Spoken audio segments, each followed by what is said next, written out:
Sir என் பேர் ராஜசேகரன், விவசாயி. கரூர் மாவட்டம் குளுத்தலை டிஸ்ட்ரிக்டில் இந்த ஏரியாலாம் ஆந்திர பன்னி போட்டிருக்கேன் சார். ஆந்திர பன்னி போட்டு டிஏபி போட்டு நட்டாங்க. அதுக்கப்புறம் 1 மந்த்து கழித்து இந்த பயோமெட்ரிக் மிஸ்டர் ரைஸ் சார் அவர்கள் பரிந்துரையின் பேரில் இந்த மருந்து நான் 10 கிலோ யூரியாவில் கலந்து இந்த வயலில் போட்டிருக்கேங்க ஆந்திர பன்னியில். அதுக்கப்புறமேட்டு என்ன ப்ராடக்ட் போட்டீங்க? மிஸ்டர் ரைஸுங்கிற இது போட்டேன் சார். யார் கொடுத்தா இது? வையாபுரி அக்ரோ சர்வீஸ்லேருந்து ஹைடெக் அக்ரி சார். ஹைடெக் எந்த கம்பெனி ப்ராடக்ட்னு சொன்னாங்க? வையாபுரி அதில் எந்த company product? Vaiyapuri agro service hi-tech rice sir. Hi-tech agri இல்லைன்னு சொன்னாங்க. ஹைடெக் அக்ரிலேருந்து சொன்னாங்க.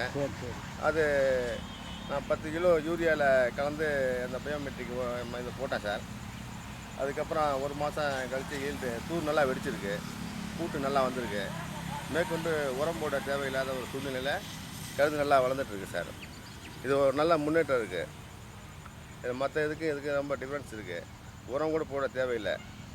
பயிர் செழிப்பாக கருமையாக அதே ஒரு எஃபெக்டில் வந்துட்டுருங்க. ஈல்டு நல்லா இருக்குங்க.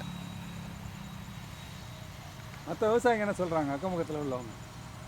மற்ற அருகில் உள்ள விவசாயிகள் மற்ற இதுக்கு வித்தியாசம் நல்லா தெரியுது. தூர் நல்லா வெடிச்சிருக்கு, பூட்டு நல்லா வருது, ஈல்டு நல்லா இருக்கும். அதனால் இதை மேற்கொண்டு என்ன போட்டிங்கன்னு சொல்லி கேட்டாங்க. நான் இதை மாதிரி ஹைடெக்ஸ் மிஸ்டர் ரைஸ் யூஸ் பண்ணி 10 கிலோ யூரியாவில் கலந்து போட்டேன். அதனால் பயிர் இந்த மாதிரி தூர் வெடித்து கொஞ்சம் செழிப்பாக இருக்குன்னு சொல்லியிருக்கேன். அவங்க அதை கலந்து போடலாங்கிற ஒரு ஆலோசனை இதில் இருக்காங்க. தொடர்ந்து இதை யூஸ் பண்ணுவீங்களா? தொடர்ந்து யூஸ் பண்ணுவோம் சார். ஈல்டு நல்லா இருக்கனால யூஸ் பண்ணுவோம் சார்.